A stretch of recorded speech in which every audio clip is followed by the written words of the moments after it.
Hello नमस्ते सबैजनालाई। आज हामी क्यानबेराको सिटीमा घुम्दैछौँ। आजको हाम्रो प्लान डिनर क्यानबेरा सिटी वरिपरि घुम्ने र डिनर खाने प्लान छ। आज म तपाईहरुलाई क्यानबेराको सिटी कस्तो छ र यहाँको नाइट लाइफ कस्तो हुन्छ भनेर देखाउन गइरहेको छु। हामी चाहिँ अहिले क्यानबेराको शपिङ मल सिटी सेन्टरमा छौँ र हामी अगाडि बढ्दैछौँ। यो क्यानबेराको सिटी सिभिक सेन्टर, यो चाहिँ क्यानबेराको लगभग सबैभन्दा ठुलै सिटी सेन्टर मध्ये एउटा पर्दछ र हामी चाहिँ यहाँ भित्रबाट गाडी पार्क गरेर यही क्यानबेराको सिटी सेन्टरमा पार्क गरेर अघि बढ्दैछौँ।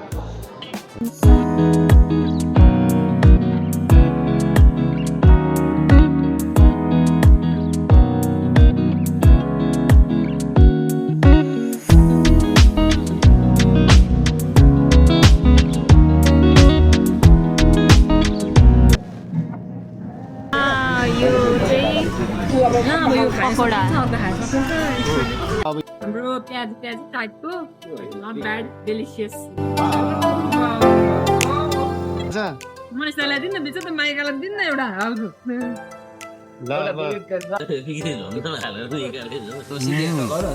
मिठो छ। अब अरू पनि आउँदैछ खानाहरू।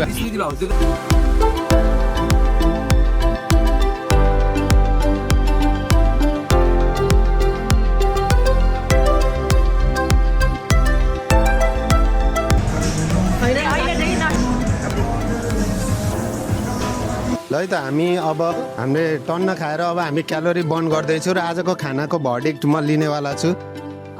समोसा, त्यसपछि अर्को भनेको आजको डिनरमा के थियो, त्यो आलु चप पकौडा, त्यो पनि मिठो थियो। अनि बिरयानी ओके ठिकै थियो दाइ। 50-50 भनौँ न, 50-50। अब कुन कुनै आइटम एकदम मिठो थियो, कुन कुन आइटम चाहिँ ओके टाइपको थियो। It's okay. समोसा चाट अनि अनियन भाजी ओके। ल तिमीलाई चाहिँ कुन कुन मन पर्यो? मलाई त समोसा लाग्यो अनि बिरयानी मन पर्यो। दम बिरयानी। ए ल ठिक छ। ओभरअल हाम्रो एक्सपिरियन्स चाहिँ नर्मलै रह्यो, त्यस्तो वाउ पनि रहेन। ट्राई गर्नको लागि आयो, फेरि नआउन पनि सकिन्छ। अब हामी अलिकति झिलिमिली एरिया, क्यानबेराको मेन झिलिमिली एरिया देखाउने चाहिँ तपाईलाई।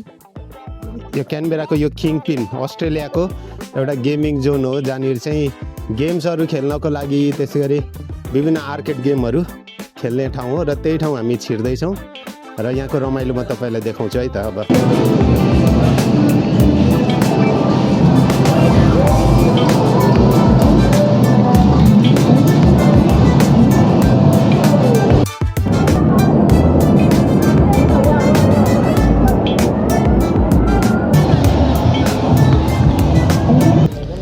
क्यानबेरामा यस्तो ठाउँ-ठाउँमा यस्तो इलेक्ट्रिक साइकलहरू देख्न सकिन्छ। अब यो चाहिँ यहाँ चाहिँ हामीले यसरी मोबाइलबाट अनलाइन पे गर्ने हो र त्यसपछि कुदाउने र आफ्नो युज गरिसकेपछि चाहिँ फेरि ब्याक टु जहाँ पुगिन्छ त्यहीँ लगेर छोडिदिने हो। यो चाहिँ ठाउँ-ठाउँमा यस्तो पब्लिक बाइसाइकलहरू राखिदिएको हुन्छ क्यानबेरामा। अहिले यो क्यानबेराको मेन सिटीको यो बन्डा स्ट्रिट भन्ने ठाउँमा छु। यो चाहिँ निकै नै भाइब्रेन्ट, निकै नै चल्ने क्षेत्रमा पर्छ यो स्ट्रिट चाहिँ। यो स्ट्रिटमा निकै नै धेरै नै आइसक्रिम पार्लरहरूदेखि लिएर पबहरूदेखि लिएर विभिन्न एरियाहरू, यो भन्नुपर्दाखेरि क्यानबेरा सिटीको पनि मेन सेन्टरलाई चाहिँ यही स्ट्रिटलाई मानिन्छ र यो स्ट्रिटमा रातिसम्म अबेरसम्म एकदमै भिडभाड हुने गर्छ। मान्छेहरू ओहोरदोहोर गर्छन्, विकेन्ड मनाइरहेछन्। को फास्टफुड सेन्टरहरू पनि सबै सर्वत्र अभाइलेबल छ। जस्तै यो फेमस यहाँको जेलाटो आइसक्रिम पाउने ठाउँ हो र त्यसै गरी मेरो पछाडि रहेको यो पनि एउटा आइसक्रिम खाने एउटा फेमस पसल हो। यहाँनिर हेर्न सक्नुहुन्छ कति भिड छ यति राति पनि। र हामी यहाँनिर एकछिन केही बेर टहलिएर अब फेरि हामी ब्याक टु घर फर्किनेछौँ र तपाईँलाई म यहाँको अरू माहौलहरू, यो झिलिमिली एरियाहरू चाहिँ देखाउँदै जानेछु है त।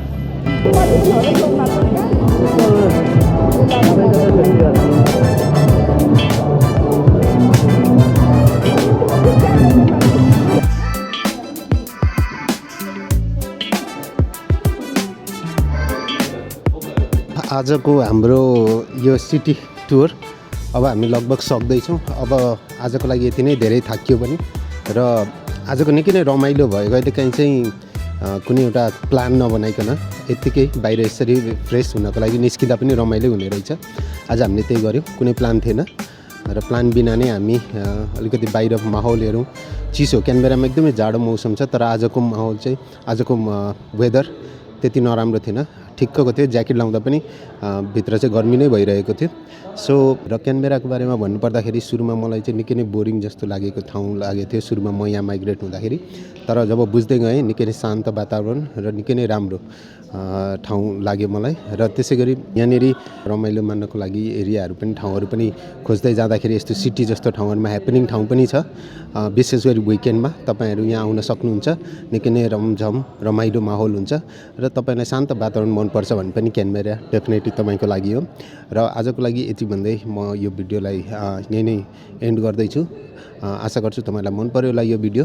मन पर्यो भने लाइक गरिदिनु होला, सेयर गरिदिनु होला र सब्सक्राइब गरिदिनु होला। म अरू भिडियोहरू पनि लिएर आउने नै छु।